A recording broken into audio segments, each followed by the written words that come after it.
Assalamualaikum warahmatullahi wabarakatuh. Perkenalkan, nama saya Siti Muhammadul Aulia dari kelas A3 PSR yang akan menerangkan materi akad perbankan yang berjudul Akad, Jenis-jenis akad, dan pembentukannya.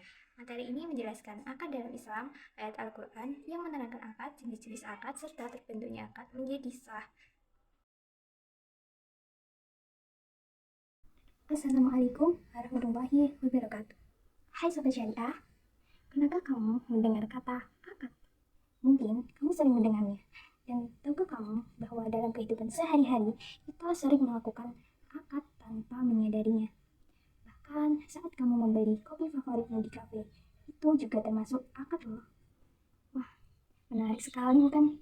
Jadi, yuk kita eksplorasi bersama apa itu akad dalam Islam, bagaimana bentuknya, dan apa saja yang perlu dipahami. Menurut bahasa, akad memiliki makna yang indah, yaitu arabtu atau mengikat, menggambarkan dua ujung tali yang disatukan menjadi satu kesatuan yang kokoh.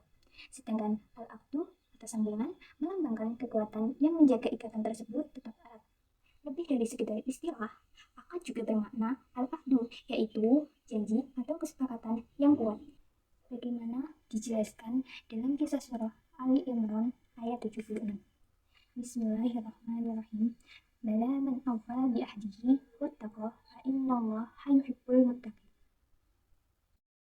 Yang artinya, bukan demikian. Sebenarnya, siapa yang menepati janji yang dibuatnya dan bertakwa, maka sesungguhnya Allah menyukai orang-orang yang bertakwa.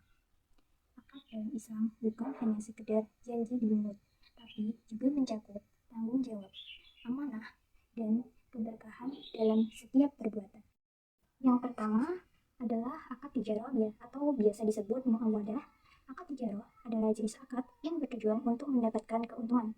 Biasanya akad ini berkaitan dengan transaksi bisnis atau perdagangan. Bisa disebut juga al-bai. Beberapa bentuk akad tijarah meliputi yang pertama ada Natural Uncertainty Contract atau NUC. Dalam perjanjian ini, pihak-pihak yang bertransaksi saling mencampurkan asetnya, baik real aset maupun finansial aset, menjadi satu kesatuan.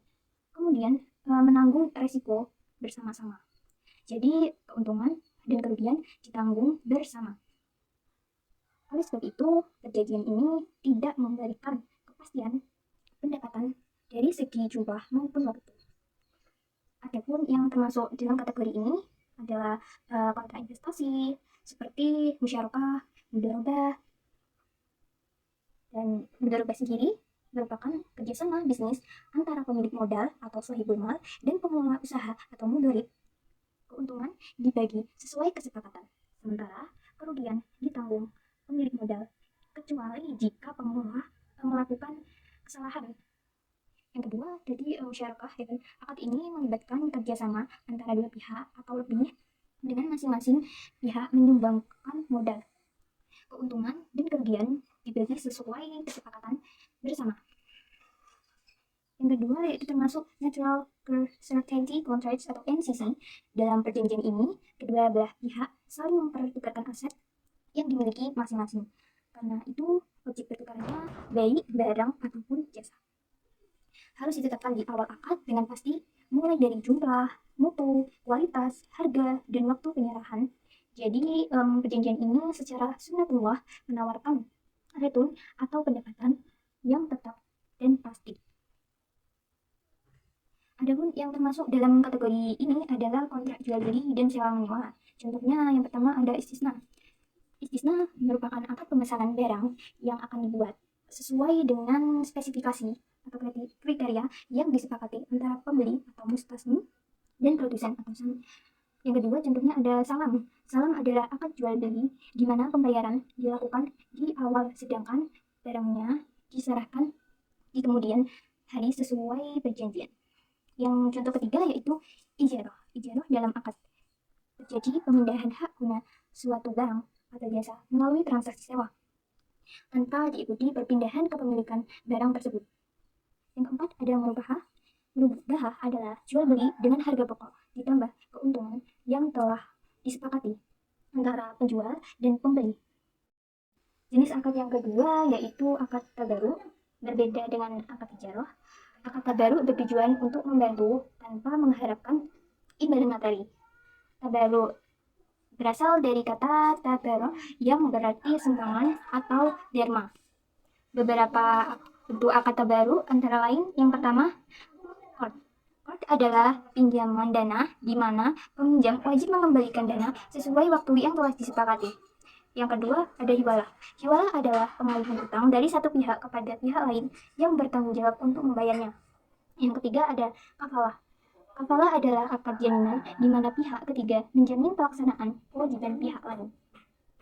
Yang keempat, ada wadiah. Wadiah adalah akad penitipan barang atau uang kepada pihak yang dipercaya untuk menjaga keamanannya. Yang kelima, ada wakalah. Wakalah adalah penunjukan seseorang untuk mewakili pihak lain dalam melaksanakan tugas tertentu. Yang keenam, ada rohn. Rohn merupakan akad penjamin utang dengan memberikan harta sebagai jaminan. Yang ketujuh, ada hibah. Hibah adalah pemberian barang atau harta secara cuma-cuma kepada pihak yang lain. Yang ketiga, bentuknya akad. Akad merupakan sebuah perjanjian, perikatan, atau kesepakatan antara pihak-pihak mengenai objek tertentu dan dinyatakan melalui sigah atau akad dalam bentuk ijab qabul.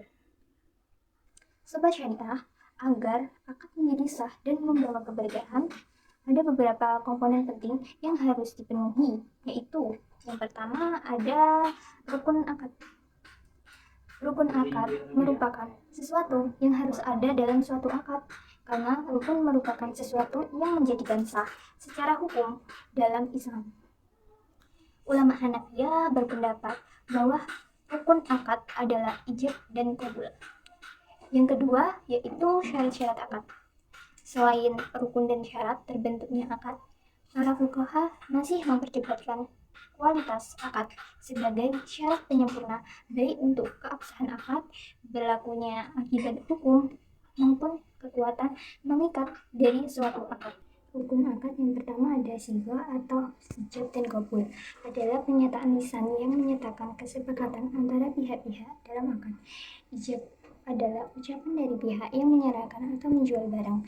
Yang kedua ada al-aqid, adalah istilah yang merujuk pada orang yang melaksanakan akad harus memiliki kemampuan untuk melakukan akad secara syah.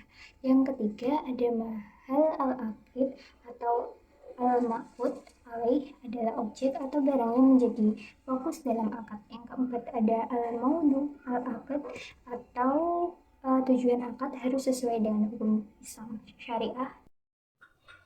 Terbentuknya akad yang kedua adalah syarat-syarat akad.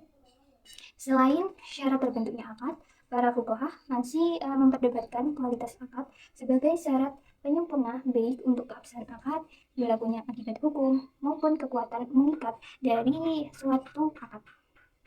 Kualitas akad yang dimaksud itu seperti apa?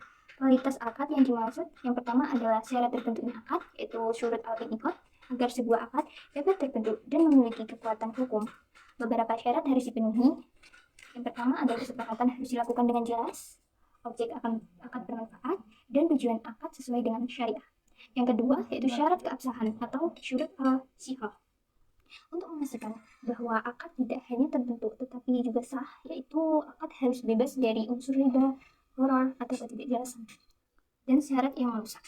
Yang ketiga yaitu syarat berlakunya hukum atau syurut an-nafas. Walaupun akad sudah sah, akibat hukumnya mungkin belum dapat dilaksanakan. Akad yang belum bisa dilaksanakan disebut akad mauquf atau tergantung. Syaratnya yaitu kewenangan atas objek akad tanpa ada hak pihak ketiga dan kewenangan tindakan hukum. Syarat yang keempat yaitu syarat mengikat atau syurut al-luzum. Setelah memenuhi semua rukun, syarat terbentuknya, syarat keabsahan, dan syarat berlakunya akibat hukum adalah mengikat para pihak. Setelah akad sah, kedua pihak tidak dapat membatalkan secara sepihak tanpa kesepakatan bersama. Mana sobat syariah? Ternyata konsep akad itu begitu luas dan penuh makna. Ya, semoga pembahasan ini menambah wawasan kita semua. Yuk jadikan setiap akad yang kita lakukan sebagai sarana untuk meraih ridha Allah Subhanahu wa Ta'ala dan keberkahan dalam hidup. Terima kasih. Wassalamualaikum warahmatullahi wabarakatuh.